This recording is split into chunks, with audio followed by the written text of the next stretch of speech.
Henry slept until late afternoon. I stayed awake. Some of those hours I spent at the kitchen table, drinking cup after cup of black coffee.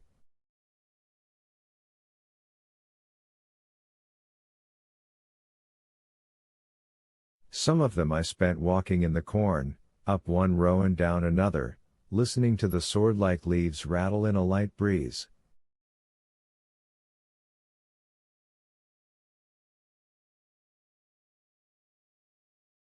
When it's June and corn's on the come, it seems almost to talk.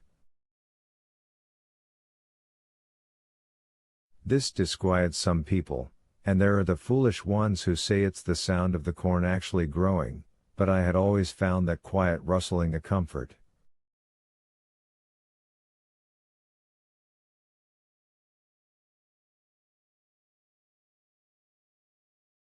It cleared my mind.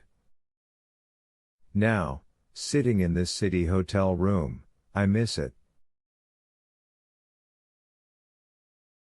City life is no life for a countryman, for such a man that life is a kind of damnation in itself.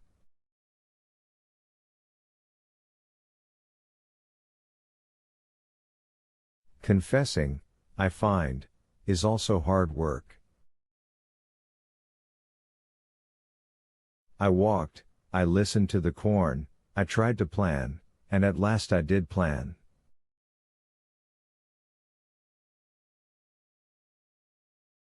I had to, and not just for myself. There had been a time not 20 years before, when a man in my position needn't have worried. In those days, a man's business was his own, especially if he happened to be a respected farmer, a fellow who paid his taxes, went to church on Sundays, supported the Hemmingford Stars baseball team, and voted the straight Republican ticket.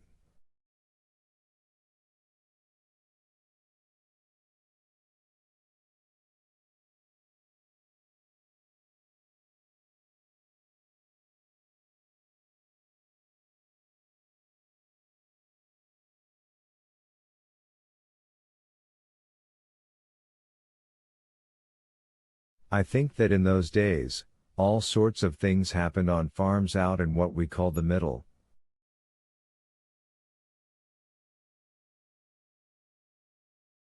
Things that went unremarked, let alone reported.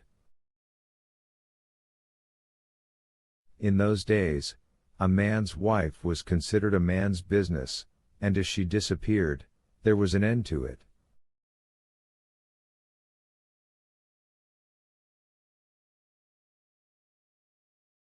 But those days were gone, and even if they hadn't been, there was the land.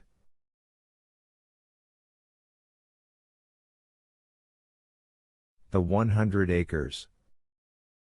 The Farrington Company wanted those acres for their goddamned hog butchery, and Arlette had led them to believe they were going to get them.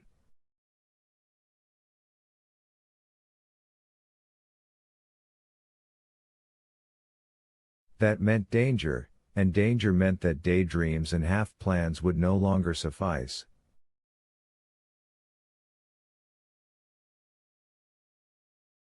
When I went back to the house at mid-afternoon, I was tired but clear-headed and calm at last.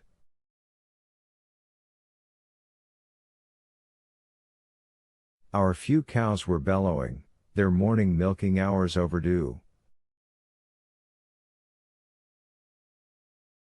I did that chore, then put them to pasture where I'd let them stay until sunset, instead of herding them back in for their second milking just after supper.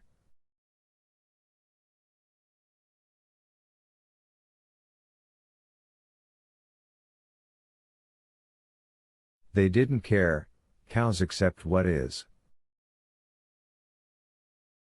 If Arlette had been more like one of our bossies, I reflected, she would still be alive and nagging me for a new washing machine out of the Monkey Ward catalog.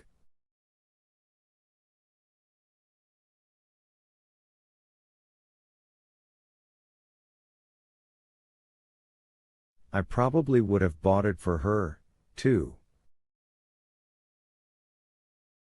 She could always talk me around. Except when it came to the land. About that she should have known better. Land is a man's business. Henry was still sleeping. In the weeks that followed, he slept a great deal, and I let him, although in an ordinary summer I would have filled his days with chores once school let out.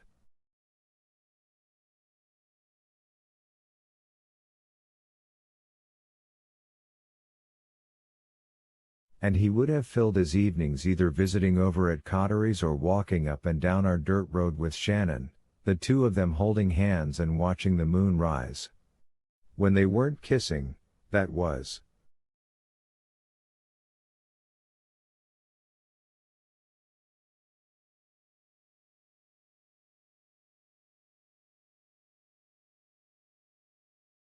I hoped what we'd done had not spoiled such sweet pastimes for him, but believed it had.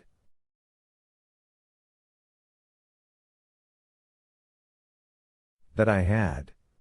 And of course I was right. I cleared my mind of such thoughts, telling myself it was enough for now that he was sleeping.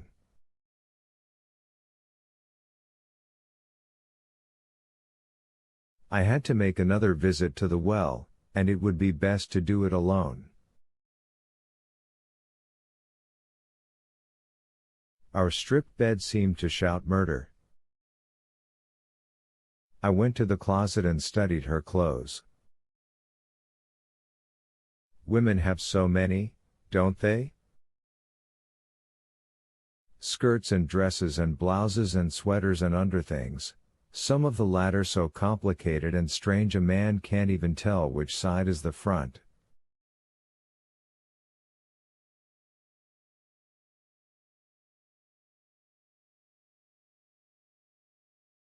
To take them all would be a mistake, because the truck was still parked in the barn and the Model T under the elm.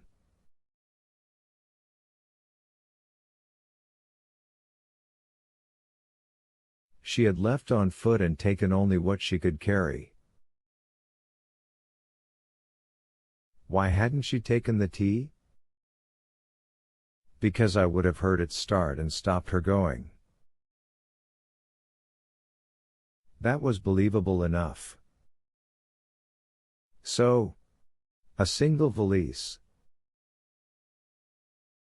I packed it with what I thought a woman would need and what she could not bear to leave. I put in her few pieces of good jewelry and the gold-framed picture of her mama and papa.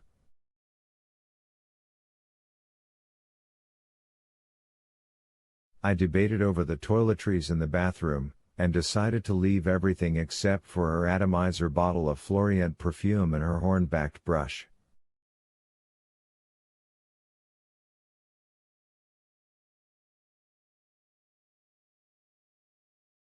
There was a testament in her night table, given to her by Pastor Hawkins, but I had never seen her read it, and so left it where it was.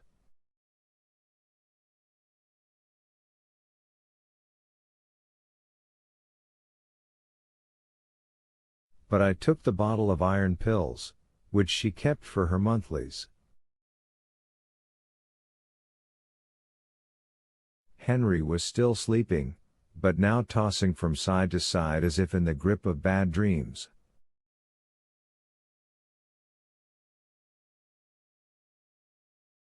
I hurried about my business as quickly as I could, wanting to be in the house when he woke up.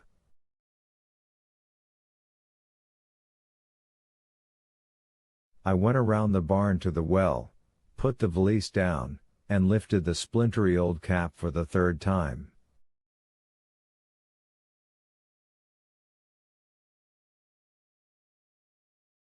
Thank God Henry wasn't with me. Thank God he didn't see what I saw. I think it would have driven him insane. It almost drove me insane. The mattress had been shunted aside. My first thought was that she had pushed it away before trying to climb out.